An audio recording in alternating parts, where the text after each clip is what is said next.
Halo semua, perkenalkan nama saya Marsinta Site. Saya mahasiswa Teknik Industri mengambil mata kuliah Manajemen Risiko kelas A. Di sini saya akan mempresentasikan hasil 14 pertemuan dari pertemuan pertama sampai pertemuan ke-14. Yang pertama itu adalah pengantar manajemen risiko, di mana manajemen risiko merupakan segala proses kegiatan yang dilakukan semata untuk meminimalkan bahkan memecahkan suatu permasalahan, di mana tujuan manajemen risiko ini ialah untuk meminimalisir kegagalan produk dalam proses pembuatan produk dalam suatu perusahaan, di mana tahap dalam manajemen risiko itu ada 4. Yang pertama identifikasi, yang kedua analisis, yang ketiga pengelolaan, yang keempat implementasi, dan yang terakhir adalah monitoring. Lalu pertemuan kedua itu yang dilaksanakan pada 18 Februari 2020 yaitu strategi rantai pasok, di mana yang dimaksud dengan strategi rantai pasok itu merupakan pengelolaan rantai siklus yang lengkap, mulai bahan mentah dari para supplier, kegiatan operasional di perusahaan, hingga produk jadi. Pada pertemuan ketiga yaitu presentasi kelompok yang pertama sampai kelompok yang ketiga, di mana pada chapter yang pertama, di mana jenis-jenis risiko pada rantai pasok itu ada 2, di mana yang pertama risiko eksternal yang datang dari luar rantai pasok seperti halnya gempa bumi, tsunami, dan lain sebagainya. Yang kedua itu adalah risiko internal, di mana permasalahan yang muncul dari dalam suatu perusahaan, seperti kecelakaan dalam bekerja, error dalam sistem bekerja. Pada pertemuan yang keempat diambil dari chapter keempat pada kelompok 13, di mana penentuan risiko adalah upaya untuk membangun konsistensi dalam frekuensi pelaporan risiko, evaluasi ulang, dan peninjauan sepanjang umur proyek siklus, di mana proses manajemen risiko ini dapat dilaksanakan dengan merencanakan risiko pengelolaan, mengidentifikasi risiko, melakukan kualitas analisis, melakukan kuantitatif analisis, dan lalu pada yang pertemuan kelima itu akan membahas mengenai artikel pada manajemen risiko, yang mana yang pertama itu adalah cara mengukur kesesuaian. Yang pertama itu kenali rekan kerja Anda, mengukur dari segi besar modal, mengenal tujuan trading yang ada, dan sesuaikan dengan pengalaman. Di mana manajemen risiko ini dibuat agar transaksi diri dapat lancar dan tidak terjatuh dalam kesalahan yang berganda, di mana kesalahan yang pertama tidak terulang pada kesalahan selanjutnya. Pada presentasi kelompok 8 dan 9, di mana kesimpulan itu adalah kemajuan terbaru dalam manajemen risiko menunjukkan bahwa proses manajemen risiko perlu dilakukan diimplementasikan secara strategis. Karena itu, untuk meningkatkan kualitas atau mutu produk yang dihasilkan oleh suatu perusahaan. Lalu pada pertemuan ke-6 itu adalah meringkas materi yang telah dipresentasikan, di mana yang pertama itu adalah pada supply chain risk management, terus analisis, di mana hasil presentasi jenis-jenis risiko dalam aspek rantai pasok yaitu risiko eksternal dan internal. Jadi yang kedua itu adalah pada chapter 1.1 sampai 2.1, di mana berdasarkan. Lalu pada pembelajaran yang keempat yaitu menjelaskan prinsip manajemen risiko, di mana terus-menerus dan menambah wawasan mengenai risiko yang muncul. Yang kedua itu menilai dan menggabungkan risiko, membudayakan risiko harus mengakar dalam organisasi, dan kuantifikasi dan kualitatif. Pada penjelasan yang kelima itu dapat diperoleh kesimpulan berupa manfaat yang diperoleh organisasi dari komunikasi tentang manajemen risiko, menciptakan lingkungan yang menguntungkan untuk investasi, meningkatkan kepercayaan dalam pemegangan saham. Nah, dalam memfasilitasi perekrutan staf, menarik mitra ekonomi terbaik. Dengan hal ini, maka perusahaan akan semakin maju. Pada pertemuan yang ke-7 membahas tentang bahan presentasi bab 28 pemodelan risiko, di mana penggunaan pemodelan risiko itu untuk mengkomunikasikan tingkat risiko relatif kepada manajer senior, mengambil keputusan proyek, menetapkan dan mempertahankan kebutuhan pendanaan darurat pada proyek tertentu.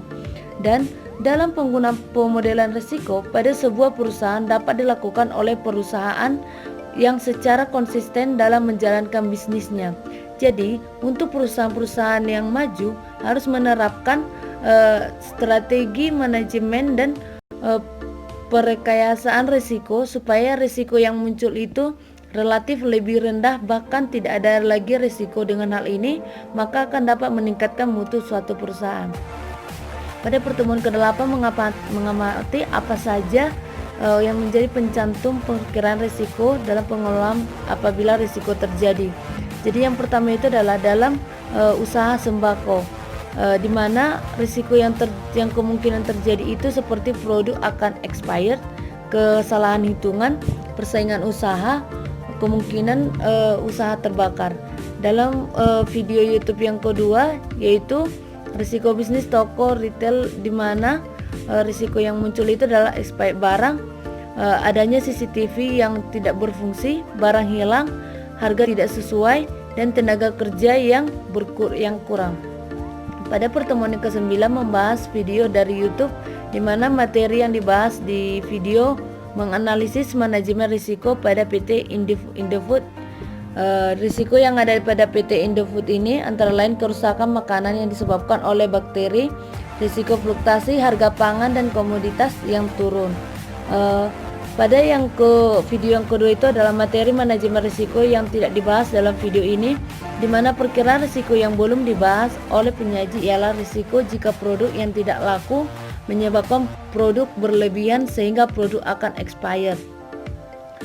Nah, pada pertemuan ke-10 yaitu adalah pengendalian risiko kredit di BRI, di mana kredit bermasalah atau non-performing loan adalah kredit yang disalurkan kemudian terjadi keterlambatan pengembalian dibandingkan dengan jadwal yang telah disahkan. Gejala-gejala pada kredit yang bermasalah adalah adanya tunggakan, mengajukan perpanjangan, kondisi keuangan menurun, dan penurunan nilai serta hilangnya jaminan. Pada pertemuan ke-11 itu membahas tentang risiko yang terjadi pada perusahaan bergerak pada bidang koperasi, di mana risiko yang terjadi adalah yang pertama itu adalah risiko kredit, di mana risiko kredit ini terjadinya kerugian sehubungan dengan pihak peminjam tidak dapat memberikan sejumlah uang untuk memberikan kepada pelanggan. Yang kedua itu adalah risiko likuiditas, di mana disebabkan koperasi tidak mampu memenuhi kewajibannya pada jatuh tempo. Pada risiko operasional, di mana kegiatan operasional yang terganggu, risiko bisnis, risiko strategi, risiko reputasional, dan yang terakhir adalah risiko legal. Pada pertemuan ke-12 akan membahas mengenai risiko kredit dan pinjaman online atau dana bijak. Kami akan membahas pada PT Indofood Manufacturing Co. Ltd, merupakan salah satu perusahaan yang bergerak dalam bidang pembuatan mie instan yang siap saji dan dikemas bersama bumbu dan minyaknya. Di mana pada PT Indofood ini risiko yang pemprosesan risiko yang digunakan adalah penerapan K3, di mana dengan adanya K3 ini maka keselamatan kerja pada perusahaan PT Indofood ini akan semakin terjamin. Pada pertemuan yang ke-13 itu adalah memberikan kesimpulan dari risiko-risiko yang terjadi dalam perusahaan dari 10 mahasiswa. Jadi yang pertama itu adalah dari Saudari Mirangi, meliputi pertumbuhan suatu negara dengan hal-hal berkaitan dengan ekonomi makro yang terjadi pada Coca-Cola Company. Yang kedua itu adalah dari Saudari Mutiara, menjelaskan risiko kredit dan pinjaman online seperti bunga tinggi, dana data pribadi terekspos sehingga bisa membahayakan identitas nasabah. Untuk Saudara Muhammad Lutfi, risiko yang terjadi pada properti merupakan risiko kredit, risiko likuiditas, risiko tunggakan, dan risiko suku bunga. Dari Saudara Glenn, risiko yang terjadi dalam K3 petrokimia adalah human hajab dan proses hajab. Pada Saudara Marcelina membahas tentang risiko pada perbankan. Dalam Kalisa membahas perusahaan manufacturing. Untuk Saudara Putra membahas risiko pada jasa pengiriman. Untuk Saudara Yence membahas tentang homes credit. Untuk Saudari Ilmi membahas tentang bank syariah. Dan yang terakhir adalah Latifah membahas dari bank BCA. Dalam pertemuan terakhir adalah pertemuan ke-14 yang dilaksanakan tanggal 5 bulan 6 Mengenal ringkasan materi manajemen risiko dalam satu semester. Manajemen risiko adalah segala proses kegiatan yang dilakukan semata untuk meminimalkan bahaya atau mencegah terjadinya risiko, di mana kerusakan makanan disebabkan oleh bakteri, fluktuasi harga pangan yang komoditas. Ini yang sering terjadi pada risiko di PT Indofood. Risiko-risiko yang terjadi pada perusahaan bergerak pada bidang koperasi seperti kredit, risiko likuiditas, risiko operasional, risiko bisnis, risiko strategi, dan risiko legal. Baiklah teman-teman, demikianlah presentasi pertemuan pertama sampai pertemuan ke-14 yang bisa saya jelaskan. Apabila saya ada kalimat yang salah, saya mohon maaf. Terima kasih.